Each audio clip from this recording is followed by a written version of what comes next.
Hello students, welcome to A to Z পরীক্ষা। তো আজকে চলে এসেছি তোমাদের সঙ্গে ডেসক্রিপটিভ ম্যাথের ক্লাস নিয়ে। ঠিক আছে, ম্যাথটা আগে থেকেই সলভ করেছি, তোমাদেরকে বুঝিয়ে দেবো, তাহলে কি অল্প সময় আমরা বেশি ম্যাথ করতে পারবো। তোমাদের কিন্তু ডেসক্রিপটিভ ম্যাথের ক্লাস স্টার্ট হচ্ছে মে মাসের ফার্স্ট উইক থেকে। তো যারা যারা ক্লাসে জয়েন করতে চাইছো, তোমরা স্ক্রিনে যে নাম্বার দেখতে পাচ্ছ সেই নাম্বারে যোগাযোগ করে কথা বলে নিও। ঠিক আছে, হোয়াটসঅ্যাপ করো, কল করো, করে কিন্তু কথা বলে নিও। আর WBP KP SI মেইনস এর কিন্তু ব্যাচ স্টার্ট হচ্ছে। ঠিক আছে, GS, math, English, Bengali, reasoning সমস্ত কিছু কিন্তু এখানে পেয়ে যাবে। আর সম্পূর্ণ বাংলা ভাষায় কিন্তু ক্লাস হবে এবং নোটসটাও বাংলায় পাবে। ওয়ান টাইম পেমেন্ট 999, প্রথম 50 জন কিন্তু ডিসকাউন্ট পাবে। ঠিক আছে, নোটস হলো PDF ফরম্যাটে থাকবে। আর যদি কিছু জানার থাকে তোমরা এই নাম্বারটা যোগাযোগ করো, যোগাযোগ করে কিন্তু জেনে নিতে পারো। অনলাইন লাইভ ক্লাস হবে সমস্তগুলোরই, এবং প্রত্যেকটা ক্লাসের কিন্তু রেকর্ডিং থাকবে। তুমি কোনো ক্লাস মিস করে গেলে রেকর্ডিং দেখে নিতে পারবে। ঠিক আছে, তো আজকে আমরা হলো ডেসক্রিপটিভ ম্যাথ দেখবো। দেখো প্রথম অঙ্কটা কি বলেছে, 1/5 প্লাস 999 পূর্ণ 494/495 গুণ 99। তো এটাকে আমরা ভেঙে কি লিখলাম, এরকম পূর্ণ আকারে থাকা মানে কি, আমরা সেটাকে যোগ আকারে লিখতে পারি। ঠিক আছে, যখনই এরকম পূর্ণ আকারে থাকে আমরা কি করতে পারি, সেটাকে যোগ আকারে লিখতে পারি। লিখলাম, তো এইটাকে আমরা কিভাবে লিখতে পারি, এরকম 1 মাইনাস এত করে লিখতে পারি। কেমন, ধরো যদি লিখি 1 মাইনাস 1/2, তাহলে কত হচ্ছে, 2 লসাগু 2 1 2 মাইনাস 1 ইজ ইকুয়াল টু 1/2, তাই তো? তাহলে যদি 1/2 কে আমরা এরকম ভেঙে লিখি, তাহলে 1 মাইনাস 1/2 লিখলেই হয়ে যাবে। তেমনি 1 মাইনাস 1/495 যদি আমরা লিখি, তাহলে কিন্তু আমরা এটাকে করে এই জিনিসটাই পাবো। ঠিক আছে, মানে এটার থেকে এক কম এখানে থাকবে। যদি ধরো 3/4 থাকে, তাহলে আমরা এটাকে কি লিখবো, 1 মাইনাস 1/4। বোঝা গেল? আশা করি বুঝতে পেরেছো। আচ্ছা, তারপরে দেখো পরের স্টেপে কি হলো। পরের স্টেপে আমরা ফার্স্ট ব্র্যাকেটটাকে তুলে দিলাম, দিয়ে হলো 999 প্লাস 1 মাইনাস 1/495 ইন্টু 99। আচ্ছা, 999 সঙ্গে 1 এবার যোগ করে দিলাম এখানে 1000, আর এদিকে মাইনাস 1/495 যেমন আছে সেরকম রাখলাম, বাকিটা কিন্তু কিছুই চেঞ্জ হয়নি এখনো। এবারে আমরা কি করব, গুণের কাজ করব। 999 দিয়ে গুণ করে দেব, কত হলো, এখানে হয়ে গেল 99,000। ঠিক আছে, আর এদিকে 1/495 ইন্টু 99। এটা দিয়ে যদি এটাকে আমরা কাটি, এখানে আমি কাটাকাটিটা দেখিয়ে দিয়েছি, এগুলো সবসময় রাফে দেখাবে, অঙ্কটা যেন একদম নিট অ্যান্ড ক্লিন থাকে। ঠিক আছে, তো কাটাকাটি করলে কত হচ্ছে দেখো, এটা প্রথমে দেখো, প্রথমে 9 দ্বারা কাটাকাটি করেছি, 9 11 99, তারপরে 11 দিয়ে কেটেছি। কেটে আমরা পেয়েছি হলো 1/5। এই যে উপরে পেয়েছি হলো এখানটা 1, আর এখানে পেয়েছি হলো এই যে 5, 1/5। তাহলে এদিকে 1/5, এদিকে 1/5, তাহলে প্লাস 1/5 মাইনাস 1/5 কাটলে কত হয়, 0। পড়ে থাকবে হলো 99,000। এটা হবে অ্যান্সার। বোঝা গেছে? আশা করি বুঝতে পেরেছো।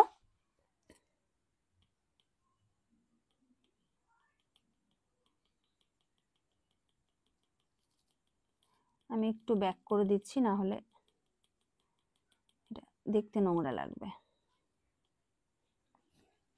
পরিষ্কার হয়ে গেল আবার।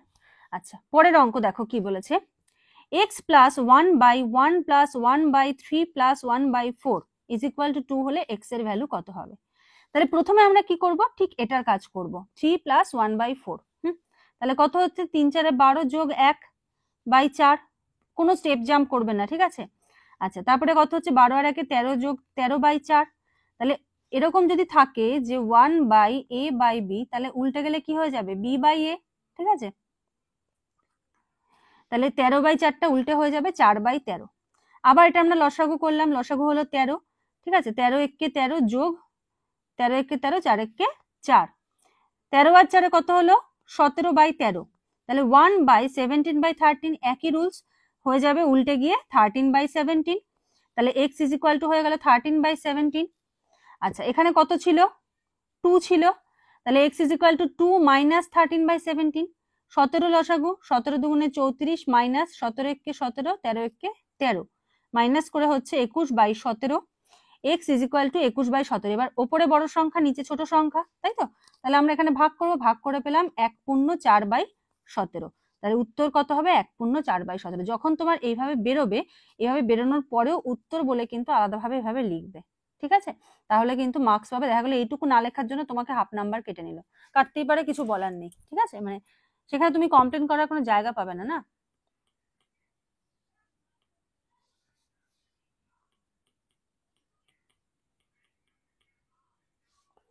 আচ্ছা, পরের অঙ্ক দেখো কি বলেছে।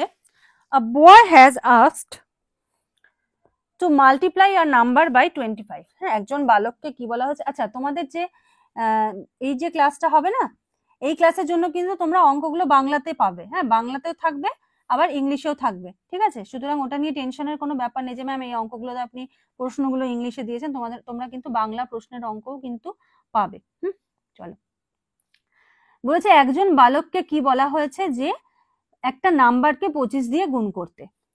হি ইনস্টেড মাল্টিপ্লাইড দ্য নাম্বার, হ্যাঁ, সে ওই নাম্বারটাকে গুণ করার পরিবর্তে কি করলো, by 52। He instead multiplied the number by 52, সে 25-এর জায়গায় 52 দিয়ে গুণ করলো। And got the answer 324 more. অ্যান্সারটা কত পেলো, 324 বেশি পেলো। কিসের থেকে, সঠিক উত্তরের থেকে। ধরো আমার সঠিক উত্তর বেরোতো এ, কিন্তু 25-এর জায়গায় 52 দিয়ে গুণ করায় সঠিক উত্তরের থেকে 324 বেশি, মানে বেশি সংখ্যা আসলো। ঠিক আছে, তাহলে বলেছে যে সংখ্যাটা কত, কোন সংখ্যাটাকে গুণ করতে বলা হয়েছিল।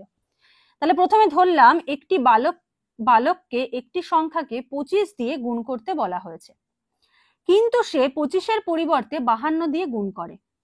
এর ফলে সে উত্তর পায়, যে উত্তর পায় তা সঠিক উত্তরের থেকে 324 বেশি। বোঝা গেল? ধরি সংখ্যাটি এক্স। কি ধরলাম, ধরি সংখ্যাটি এক্স।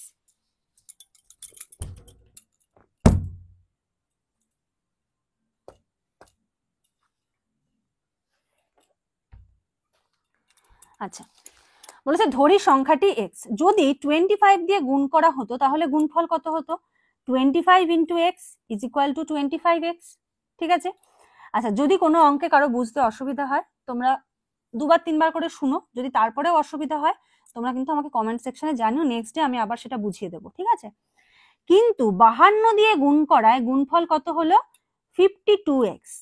এবারে কি বলেছে, যেই সংখ্যাটা উত্তর বেরোতো তার থেকে 324 বেশি উত্তর বেরিয়েছে, তার মানে 52 দিয়ে গুণ করে যেটা পেয়েছি সেই সংখ্যাটা কি, বড় সংখ্যা। তার মানে 52x minus 25x is equal to 324, minus করে হলো 27x is equal to 324, x is equal to 324 by 27। তো কাটাকাটি করলাম, বাই 9, প্রথমে 9 দিয়ে কেটেছি, তারপরে 3 দিয়ে কেটেছি, কত পেয়েছি, 12। তাহলে সংখ্যাটি কত, সংখ্যাটি হলো 12। ঠিক আছে, যদি কারো বুঝতে অসুবিধা হয় আমি আবারও বলছি, অবশ্যই কমেন্ট সেকশনে জানাবে, তাহলে নেক্সট ডেতে আমি আবার ওই অঙ্কটা বুঝিয়ে দেবো যে অঙ্কটা বুঝতে তোমাদের অসুবিধা হয়েছে। ঠিক আছে, আচ্ছা চলো নেক্সট। আ ম্যান লিভস 8600, ঠিক আছে, rupees 8600 to be divided among. 8600 টাকা কতজনের মধ্যে ডিভাইড হবে, দেখো 5টা ছেলে, 4টে মেয়ে, 2জন নেফিউ। কি আর বলি, বলেছে ইফ ইচ ডটার, যদি প্রত্যেকটা মেয়ে পায় 4 টাইমস, 4 গুণ, as much as each nephew and each son received. আচ্ছা, ইচ নেফিউ এই পর্যন্ত একটা ভাগ। ঠিক আছে, কি বলেছে যে প্রত্যেকটা মেয়ে কত পায়, একজন নেফিউ যা পাচ্ছে, ঠিক আছে, তার 4 গুণ পাচ্ছে হলো প্রত্যেকটা মেয়ে। প্রত্যেকটা ছেলে কত পাচ্ছে, একজন নেফিউ যা পাচ্ছে তার 5 গুণ পাচ্ছে হলো প্রত্যেকটা ছেলে। How much does each daughter received, প্রত্যেকটা মেয়ে কত টাকা পাবে। দেখো বলেছে একজন ব্যক্তি 8600 টাকা রেখেছেন, যা তার 5 পুত্র, 4 কন্যা ও 2 ভাইপোর মধ্যে ভাগ হবে।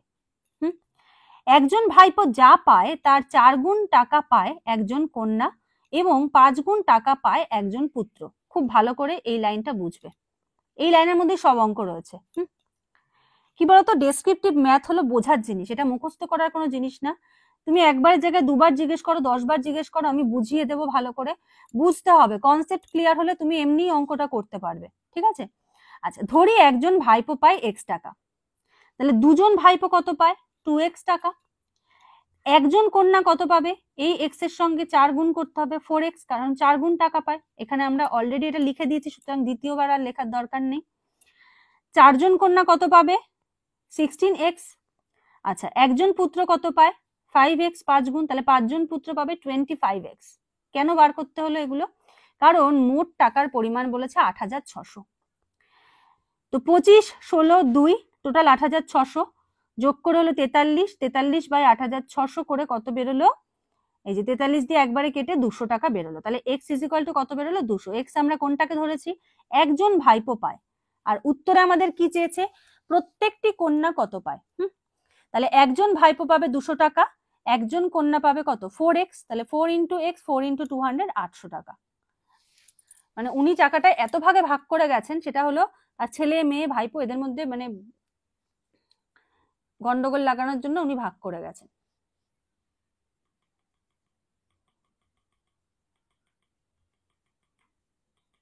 কাড়াকাড়ি লেগে যাবে তো 200-500 টাকা নিয়ে। চলো পরের অঙ্ক বলেছে Sachin sets 3 marks for each correctly done question. মানে কি প্রত্যেকটা সঠিক প্রশ্নের জন্য সচিন কত পাবে? 3 নম্বর করে পাবে। But loses 2 marks for each wrongly done question. প্রত্যেকটা ভুল উত্তরের জন্য কত করে পাবে? 2 নাম্বার করে তার কাটা যাবে। পাবে না, কাটা যাবে। সে কতগুলো কোশ্চেনের অ্যান্সার করেছে? 30টা কোশ্চেন, পেয়েছে কত? 40। এবার বলেছে how many questions he has attempted correctly. সে সঠিক কতগুলো প্রশ্নের উত্তর করেছে। ঠিক আছে, তাহলে কি বলেছে? যদি সঠিক উত্তর করে তাহলে পাবে 3 করে, ঠিক আছে, প্লাস। আর যদি ভুল উত্তর করে তাহলে কত হবে? -2। কোশ্চেন করেছে 30 কোশ্চেনের অ্যান্সার দিয়েছে, 40 মার্কস পেয়েছে। এই হলো আমাদের ডেটা।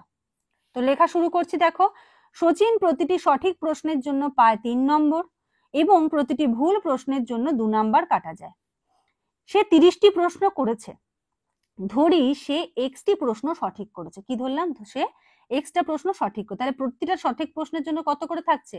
3। তাহলে এক্সটা প্রশ্নের জন্য সে কত পাবে? 3x নম্বর। ঠিক আছে, সে এক্সটি প্রশ্ন সঠিক করেছে, এক্সটি সঠিক প্রশ্নের জন্য প্রাপ্ত নম্বর 3x। তার ভুল করা প্রশ্নের সংখ্যা কতগুলো কোশ্চেন টোটাল করেছিল? 30টা। সেখান থেকে সঠিকটা বাদ দিলে কত ভুল বেরোবে? 30 - x সে ভুল করেছে। 30 - x ভুল প্রশ্নের জন্য নম্বর কাটা যাবে কত? 2 × 30 - x = 60 - 2x। এবার বলেছে তার প্রাপ্ত নম্বর হলো কত? 40। তাহলে সে সঠিক প্রশ্নের জন্য পেয়েছে কত? 3x। সেখান থেকে তার এই নাম্বারটা কাটা যাবে, কেটে গিয়ে সে 40 মার্কস পাবে। তাহলে 3x - 60 - 2x = 40। তাহলে 3x - 60 + 2x ব্র্যাকেট তুলে দেওয়া হলো 40।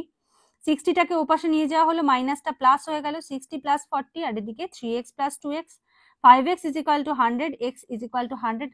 ইজি কাটাকাটি বলে এখানে করবে না, অবশ্যই রাফে করবে। পেলাম কত? 20। তাহলে x = 20। সচিন 20টি প্রশ্ন সঠিক করেছে। এটা হবে হলো অ্যান্সার। ঠিক আছে, সচিন কি করেছে? 20টা প্রশ্ন সঠিক করেছে। তাহলে আজকে হলো তোমাদের এই 5টা প্রশ্নই করালাম। তো আবারও বলছি, ডেসক্রিপটিভ ম্যাথের ক্লাস কিন্তু মে মাসের ফার্স্ট উইক থেকে স্টার্ট হচ্ছে। যে যে ক্লাসে জয়েন করতে চাইছো তোমরা স্ক্রিনে যে নাম্বার দেখতে পাচ্ছ সেই নাম্বারে যোগাযোগ করে সমস্ত ডিটেলস জেনে নিয়ে কিন্তু জয়েন হয়ে যেতে পারো। আর যারা KPSI মেইনস এর ব্যাচে জয়েন হতে চাইছো তোমরাও ডিটেলসটা এই নাম্বারে জেনে নাও, জেনে নিয়ে কিন্তু জয়েন হয়ে যেতে পারো। তো চলো আজকের মতো এখানে শেষ করছি, নেক্সট ক্লাসে আবার দেখা হবে, কথা হবে। Thank you.